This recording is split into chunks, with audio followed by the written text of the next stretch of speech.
Di sini saya akan mempresentasikan dokumen rencana bisnis keripik pisang si Tuking. Dokumen rencana bisnis ini terdiri dari 8 bab, yaitu ada ringkasan eksekutif, latar belakang perusahaan, analisis pasar dan pemasaran, analisis produksi, analisis sumber daya manusia, rencana pengembangan usaha, analisis keuangan, dan analisis dampak resiko usaha. Pertama-tama kita akan ke ringkasan eksekutifnya dulu.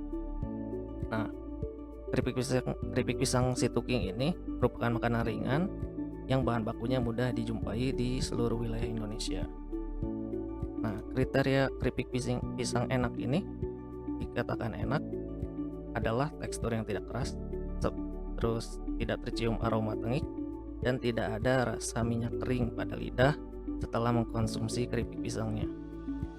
Lalu hal yang dilakukan untuk menambah kelezatan dari keripik pisang itu bisa dengan cara mengirisnya dalam bentuk lingkaran kecil, tidak sempurna, dan menghilangkan sisa-sisa minyak yang telah meresap atau menempel ke keripik pisangnya.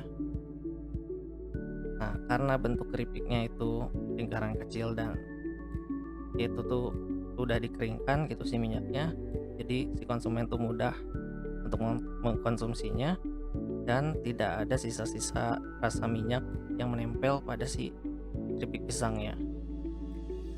Lalu kita masuk ke latar belakang perusahaannya. Nah, nama usahanya itu keripik pisang si Tuking. Jenis usahanya kuliner, lalu ada alamatnya itu di Komplek Bumi Penjelekan, Kecamatan Penjelekan, dan Kelurahan Cipadung Kidul. Pemiliknya saya sendiri. Untuk emailnya ini adalah yanwarekaputra@gmail.com. Nah, ini juga ada kontaknya. Lalu latar belakang bisnis ini karena tempat usaha keripik pisang si Tuking ini dekat dengan pemasok pisang kapas. Lalu ada 4 jasa pengiriman dan toko plastik pembungkus makanan ringan juga dekat dengan tempat usahanya. Nah, lalu memiliki visi dan misi menjadi keripik pisang yang disukai oleh masyarakat se-Indonesia. Bagaimana cara mencapai visinya? Ini bisa dengan memenuhi beberapa misinya, yaitu membeli bahan baku yang berkualitas, menjaga mutu pembuatan keripik, mengolah informasi masukan dari konsumen, lalu melakukan penelitian dan pengembangan produk. Nah, berikut adalah struktur organisasi di mana ada owner dan ada 3 manajerial, yaitu terdiri dari keuangan, pemasaran, dan operasional. Untuk keuangan dia mengepalai akuntansi dan bendahara. Untuk pemasaran dia mengepalai periklanan dan penjualan jasa. Lalu manajer operasional dia mengepalai sistem produksi, persediaan, dan pengawasan.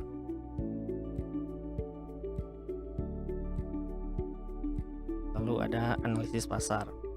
Nah, analisis pasar yang didapatkan itu penjualan awal melalui grup dan forum jejaring media sosial dengan 4 varian rasa, yaitu original, asin, gula merah, coklat bubuk, dan gula putih halus.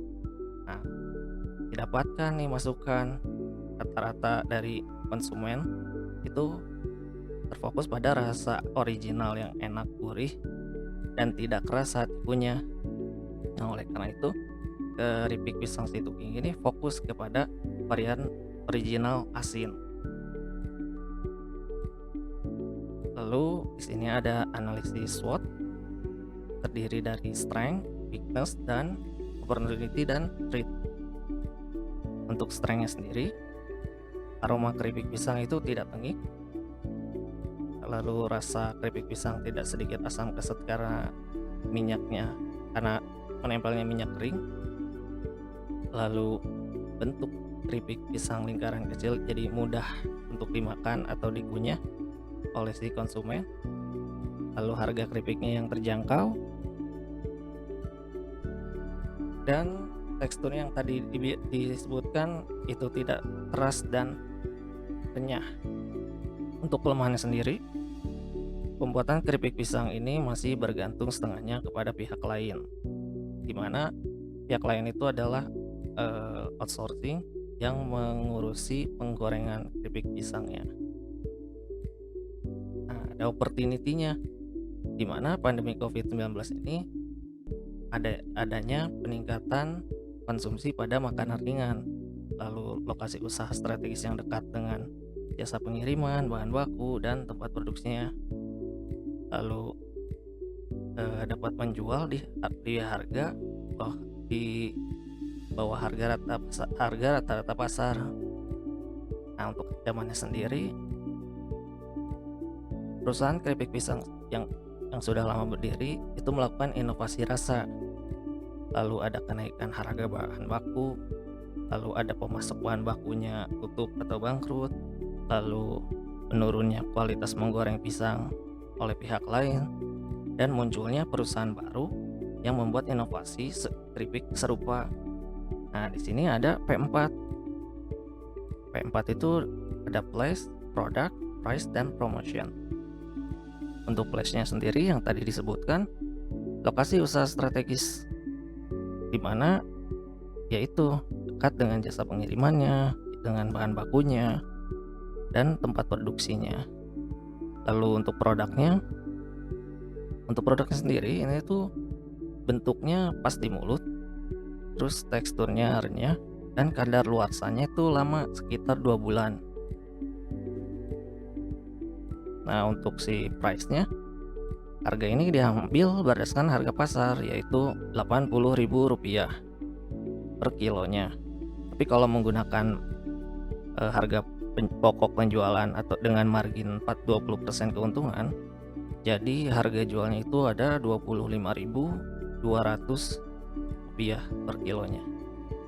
Nah, untuk promosinya, awal-awal tuh masih menggunakan word of mouth kepada kerabat dan kolega lalu ada juga melalui media sosial seperti Facebook, Instagram, dan WhatsApp, dan nantinya akan melalui marketplace seperti Tokopedia dan Shopee. Nah, di sini ada STP atau segmenting, targeting, dan positioning. Nah, segmentasinya sasaran keripik pisang si Tuking ini kan se-Indonesia, karena kan dekat dengan tempat produksi, dengan tempat pengiriman, dan tempat bahan bakunya.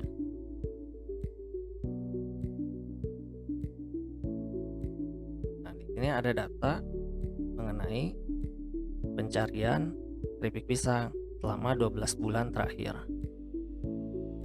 Didapati ternyata paling banyak pencarian itu ada di Lampung dan paling sedikit ada di Jambi. Ini kan jadi ada peluang gitu, ada peluang usaha di sini dari data yang didapat.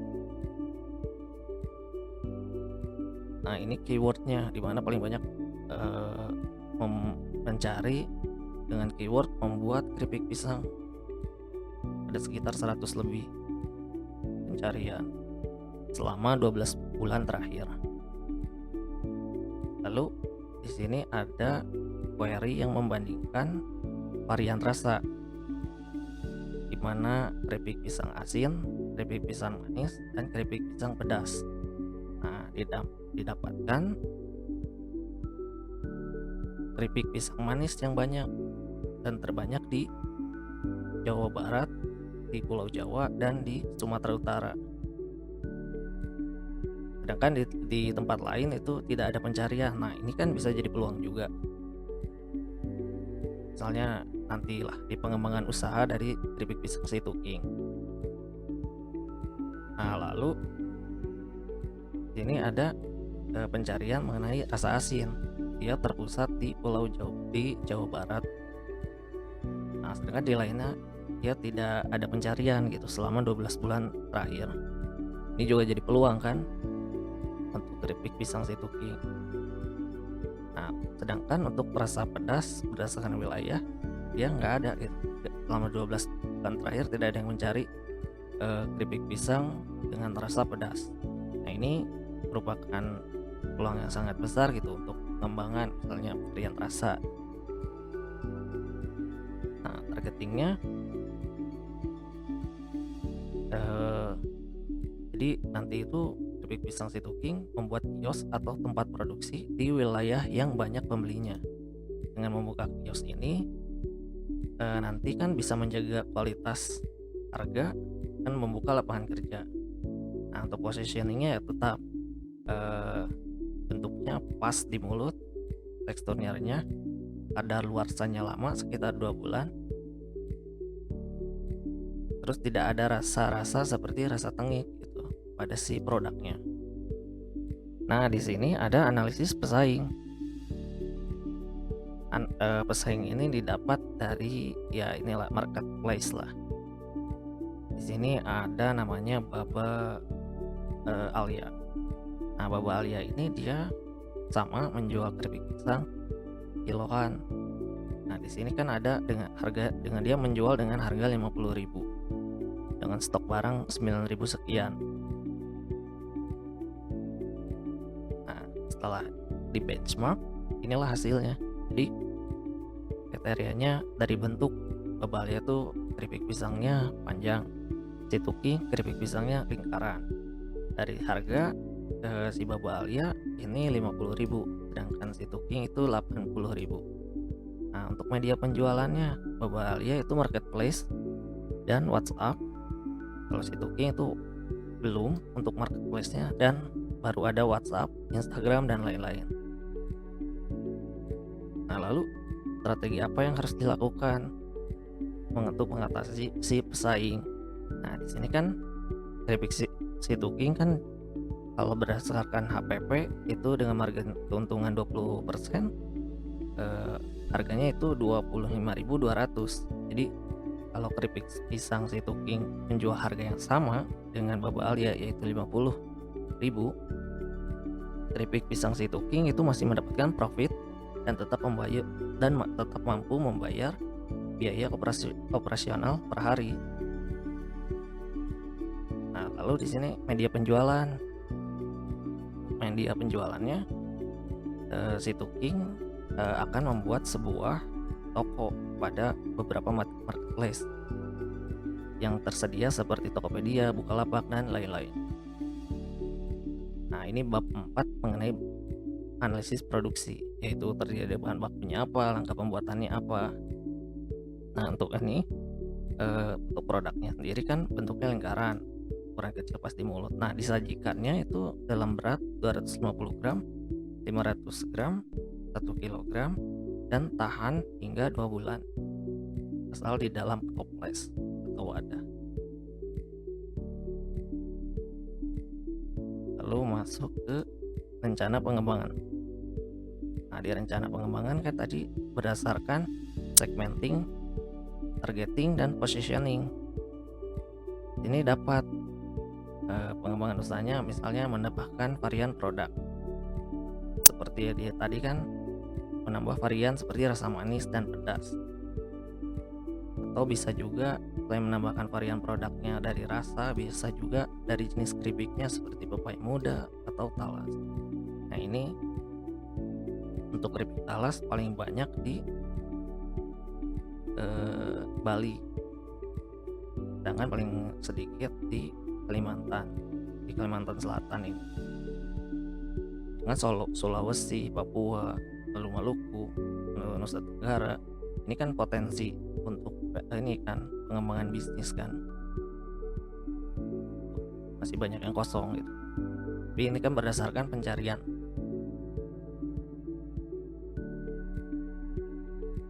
Nah, ini untuk yang pepaya paling banyak di Riau dan paling sedikit di Yogyakarta. Ini juga potensi. Lalu yang kedua, pengembangan dan penyesuaian segmen pelanggan. Kan nanti tuh ketika si usahanya sudah berjalan, itu pastikan sudah memiliki data. Nah, data itu diidentifikasi, dianalisis, lalu dikelompokkan. Nah, supaya apa? Supaya si produk yang dijual itu semakin tepat dan cocok untuk segmentasi pasar yang mana. Contoh misalnya di daerah A memberi masukan perihal rasa atau jenis keripik, maka si produk yang akan dibuat untuk daerah A itu sesuai dengan masukan yang diberikan. Nah, ini analisis keuangannya. didapatkan biaya tetap, yaitu terdiri dari biaya penyusutan, yaitu 50.000 51.200 51.200. Nah, biaya variabelnya adalah 21.000 per kilogram untuk 1 kilo ya. Untuk harga jualnya itu kan 1 kilonya 80.000, sehingga didapatkan BEP per unitnya itu ada 900 per unit. Sedangkan BEP rupiahnya dia ada 69.450 rupiah. Nah, ini untuk laba ruginya. Jadi asumsi skala rumah tangga memiliki 2 orang pegawai, di mana modal awalnya itu sekitar 3.463.000. Lalu ini penyusutannya. Penyusutan ini diambil dari Undang-Undang Perpajakan, di mana keripik pisang situking ini termasuk kelompok 1 di poin 5, yaitu alat perlengkapan khusus untuk industri jasa yang bersangkutan, di mana penyusutannya itu 25%. Maka didapatkan untuk mesin pengemas itu penyusutan per bulannya 8.400, kompor penyusutannya 5.300, lalu mesin pengering itu penyusutannya 37.500. Jadi total 51.200 rupiah. Nah, ini biaya operasionalnya. Biaya operasional dalam sehari, dimana dalam sehari kan memproduksi 50. Nah, untuk si pisangnya itu harganya untuk sehari memproduksi 50 kilo itu 350.000, minyak goreng 400.000, garam 25.000, bawang putih 25.000, penyedap rasa 25.000. Nah, total jadi 825.000 rupiah. Nah, ada juga biaya operasional lain-lain per hari, seperti plastik itu per kilonya adalah 2.000, jadi didapatkan 100.000 untuk memproduksi 50 kilo. Lalu stiker ada 25.000. Lalu upah kerja, di mana upah kerja ini kan per bungkus, jadi per kilonya pegawai mendapatkan 1.000, jadi dikali 50 kilo, sehingga totalnya kan punya 2 pegawai, jadi totalnya adalah 100.000 per hari untuk biaya operasional pegawainya, sehingga totalnya adalah 225.000. Nah, ini ada total biaya per bulan. Total biaya per bulannya kan dikali 30 semua. Nah, sedangkan kalau tabung gas kan dia hanya 15 kali membutuhkan 15 kali penggantian gitu selama sebulan. Dia mendapatkan total yaitu, nah di sini tapi ada biaya transportasi untuk bensin dan lain-lain. Jadi didapatkan 563.200 rupiah. Nah, untuk omsetnya, karena kan acuannya kan tanpa HPP, jadi berdasarkan lihat harga pasar aja, rata-rata orang menjual 80.000 per kilo. Nah, dengan asumsi tersebut, jadi kalau menjualnya 80.000 dalam sehari habis 50 kilo, itu jadi mendapatkan dalam sehari itu bisa mendapatkan 4 juta. Nah, jadi kalau di sebulan kan dikali 30 jadinya 120 juta dalam waktu sebulan. Nah, ini kan kalau berdasarkan HPP itu dia tuh omset penjualannya untuk HPP keuntungan 20%. Nah, ini kan 210.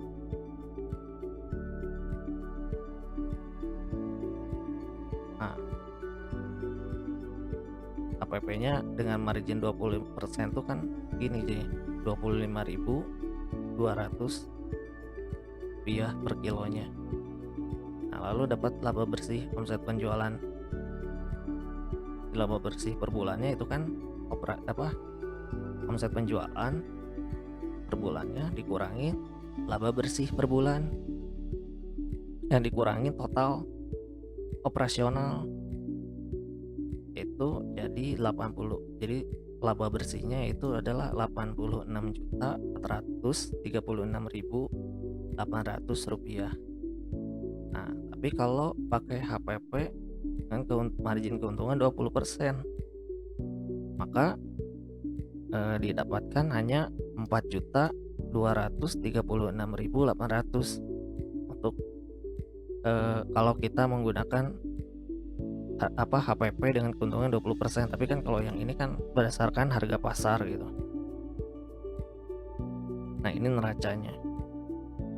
Neracanya dia aktif lancarnya itu sebesar Rp33.512.000. Sedangkan aktif tetapnya yaitu Rp3.514.200, hingga totalnya Rp26.200. Nah, ini pasifanya adalah modal pinjaman sebesar Rp30.026.200. Nah, jadi jumlah pasifa dan aktifanya sama. Nah, berikut adalah arus kas atau cash flow-nya. Jadi kan dimulai dari Oktober 2020 misalnya. Di sini misalnya peminjaman modal kan baru dapat. Nah, bulan berikutnya baru beroperasi itu si perusahaannya. Nah, selama sebulan menghasilkan misalnya semua terjual gitu selama sebulan. Jadi mendapatkan 120 juta. Nah, ini merupakan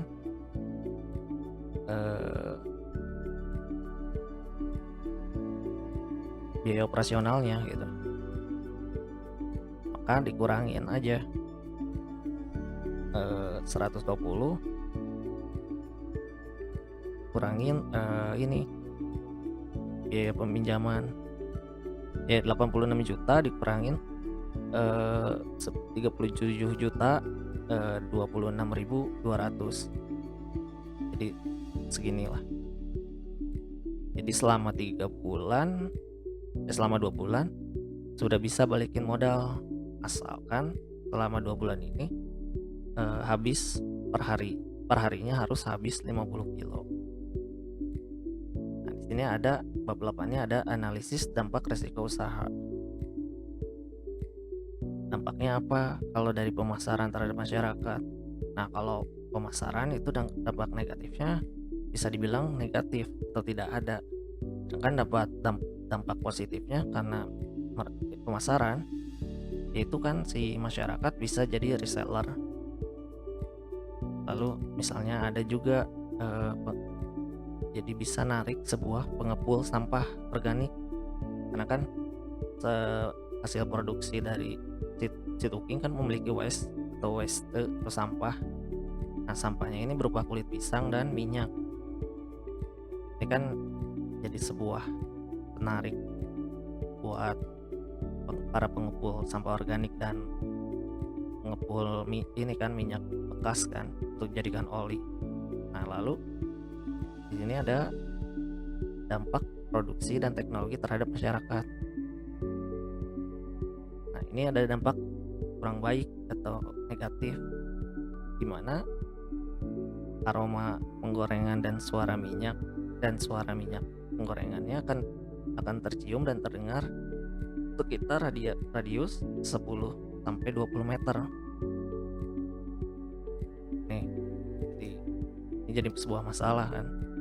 Nah, lalu apa dampak organisasi dan SDM terhadap masyarakat?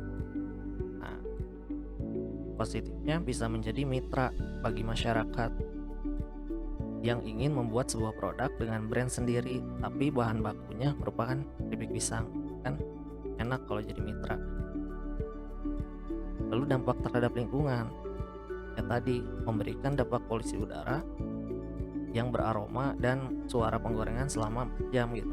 Polusi udara dan suara itu, polusi udara dan polusi suara. Lalu berikut adalah analisis resiko usaha. Nah, analisis resiko usahanya adalah pertama, pegawai yang membeli bahan baku itu tidak sesuai dengan standar operasionalnya. Untuk environment-nya itu internal.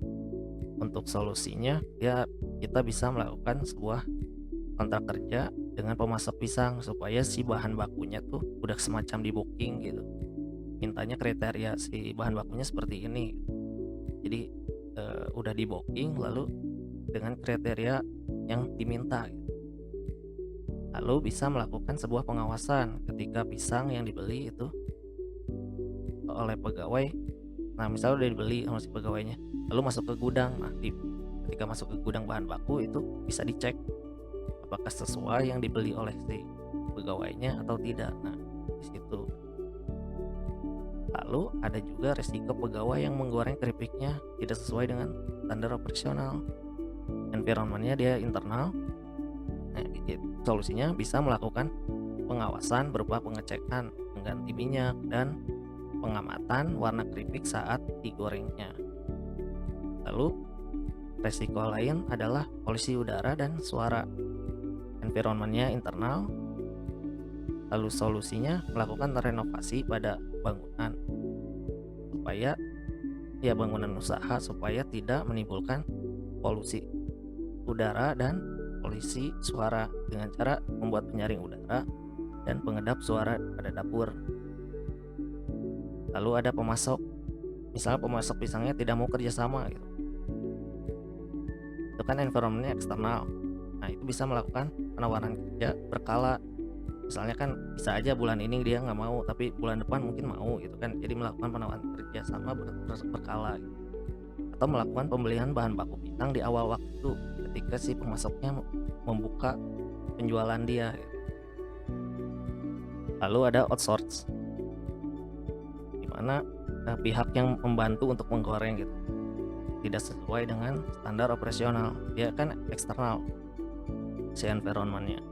Lalu bagaimana solusinya? Dia bisa melakukan pengawasan dan memberikan SOP keripik pisang si Tuking dalam menggoreng pisangnya, semacam sharing gitu, sharing knowledge dan melakukan pengawasan sekaligus. Nah, sekian presentasi dari saya. Terima kasih.